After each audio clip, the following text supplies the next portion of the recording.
Top 3 most common TFSA mistakes we see people make all the time. Hi everybody, I'm Brad. And I'm Bo. Today we're going to be tackling the top 3 most common TFSA mistakes that we see when meeting with prospects. And so the number one I think is really related to the fact that they're called tax-free savings accounts. Yeah. Probably should have been called tax-free investment accounts. But really what we choose to invest in inside of our TFSA is up to us, right? Could be a stock, could be a fund, could be an ETF.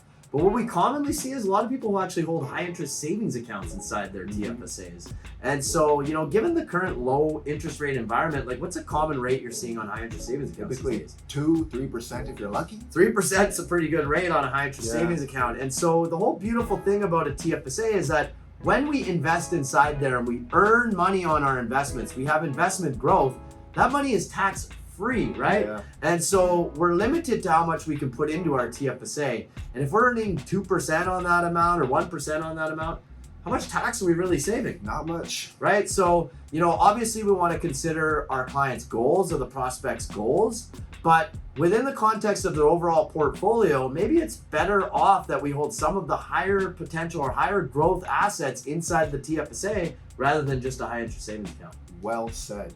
The second mistake we see a lot of people making is they're not naming a successor holder or a beneficiary on their tax-free savings account. Yeah. Ideally, you're going to want to name a successor holder, and that has to be your spouse or common law partner.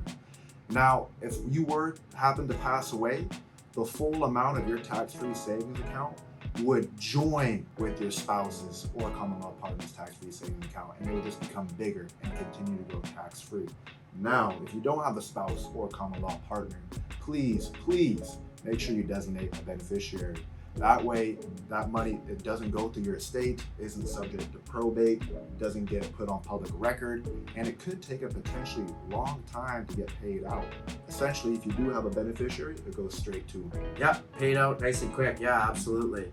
And so the third one that we kind of see is not really related to a TFSA per se, but the fact that a lot of people will contribute to their RSP and neglect contributing to their tax-free savings account.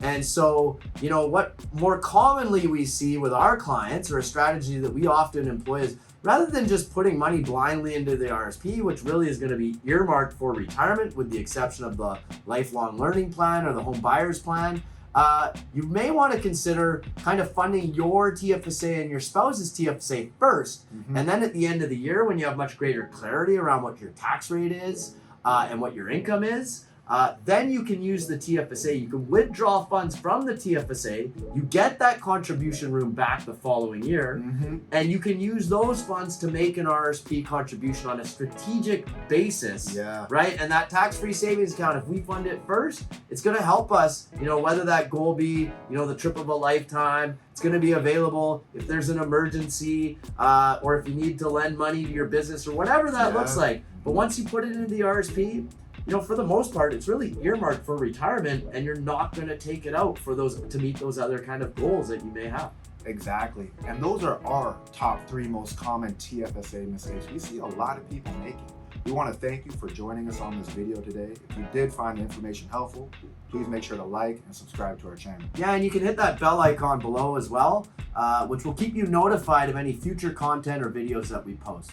Thank you very much for your time, and have a great day. See you next time.